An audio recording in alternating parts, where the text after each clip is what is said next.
Masa remaja adalah masa perubahan dramatis dalam diri seseorang dari fase anak-anak menuju fase dewasa.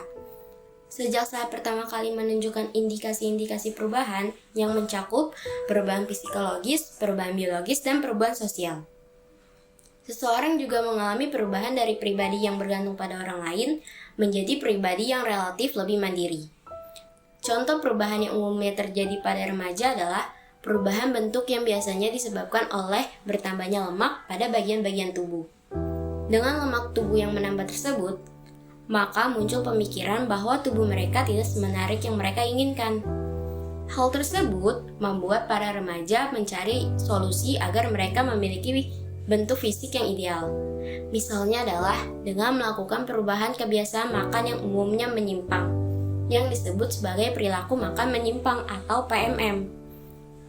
Kebiasaan makan yang menyimpang tersebut merupakan penyebab terjadinya gangguan makan yang dapat berdampak buruk bagi kesehatan remaja.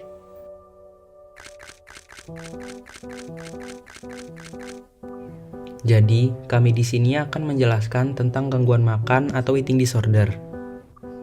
Dari mulai pengertian gangguan makan, gejala, penyebab, dan penanganan gangguan makan akan kami bahas di sini. Pasti kalian bertanya-tanya, apa itu yang dimaksud gangguan makan, apa saja jenis-jenis gangguan makan, serta apa saja yang menjadi faktor penyebab dan cara penanganan gangguan makan. Yang pertama, yaitu gangguan makan. Gangguan makan adalah gangguan mental yang didefinisikan oleh dampak negatif bagi kesehatan seseorang karena kelainan kebiasaan makan. Menurut buku panduan Diagnostic and Statistical Manual of Mental Disorder edisi kelima, ada beberapa jenis gangguan makan yang meliputi binge eating disorder, anoreksia nervosa, bulimia nervosa, PICA, sindrom ruminasi, avoidant restrictive food intake disorder, dan kelompok gangguan makan tertentu lainnya, tidak termasuk obesitas. Di sini, kami hanya akan membahas 3 jenis dari gangguan makan. Pertama, ada anoreksia nervosa. Anoreksia nervosa adalah gangguan pola makan dengan ciri-ciri selalu berusaha untuk kurus yang dilakukan dengan menahan lapar. Anoreksia itu ditandai dengan apa sih? Anoreksia ditandai dengan perubahan gambaran tubuh, ketakutan yang luar biasa akan kegemukan, penolakan untuk mempertahankan berat badan yang normal, dan hilangnya siklus menstruasi pada wanita. Yang kedua, ada bulimia nervosa. Bulimia nervosa adalah gangguan makan di mana individu secara konsisten mengikuti pola makan berlebihan dan membersihkannya melalui binge and purge. Apa bulimia nervosa dan anoreksia itu berbeda?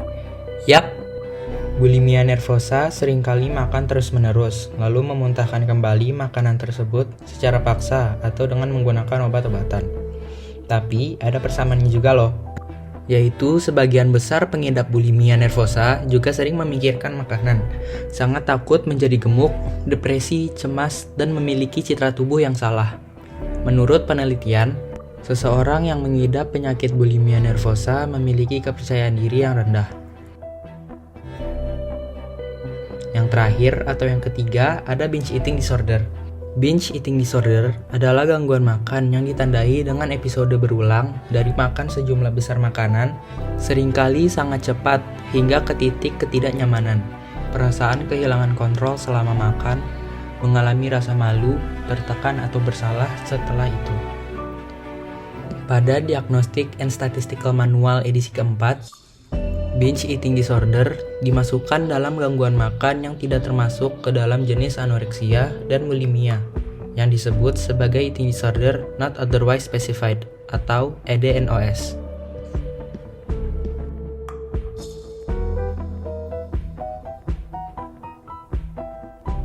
Nah, kalian pasti sudah paham bukan dari pengertian gangguan makan dan jenis-jenis gangguan makan?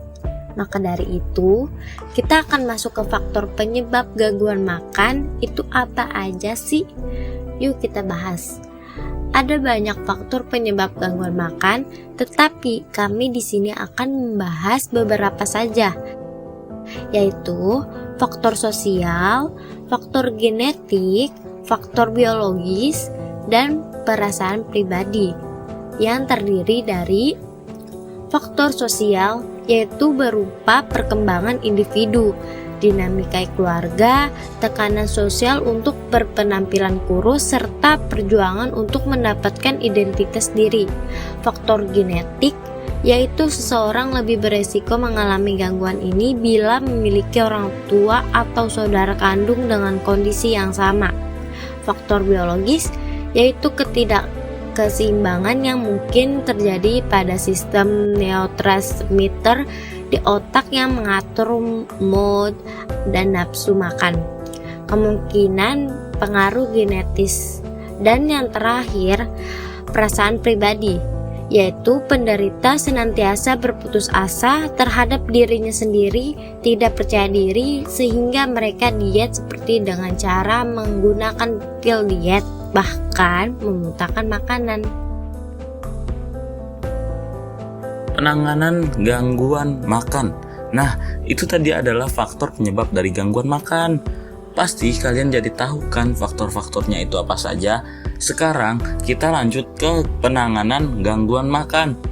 Gangguan makan dapat diatasi dengan perawatan dari dokter spesialis penyakit kejiwaan, psikolog, dan ahli gizi. Bila kalian mengalami seperti ini, segera periksa ya biar cepat ditangani dengan anjuran yang tepat. Ada beberapa cara untuk mencegah kalian dari gangguan makan loh. Yang pertama, menerapkan pola makan sehat agar tidak mengalami gangguan makan. Kedua, melakukan psikoterapi. Pengobatan ini membantu seseorang berhenti dari perilaku makan yang buruk.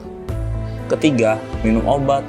Minum obatnya bukan sembarang obat ya, tetapi obat yang digunakan merupakan golongan antidepresan dan obat anti kecemasan. Keempat, menjalani rawat inap. Pengobatan ini dilakukan jika komplikasi kesehatan sudah sangat serius. Untuk kasus ini membutuhkan perawatan yang lebih intensif dalam jangka waktu yang lebih lama. Nah, selain menjalani pengobatan ke dokter, kalian juga bisa menjalani pengobatan di rumah dengan cara selalu menerapkan pola makan yang sehat, kurangi stres berlebihan, lakukan pemeriksaan secara rutin, dan hentikan penggunaan pil diet atau obat pencahar. Jadi gimana nih? Kalian sudah paham belum apa itu gangguan makan? Pastinya sudah dong setelah penjelasan di atas. Selalu jaga kesehatan kalian ya. Lebih baik mencegah daripada mengobati. Sekian dari kami dan terima kasih.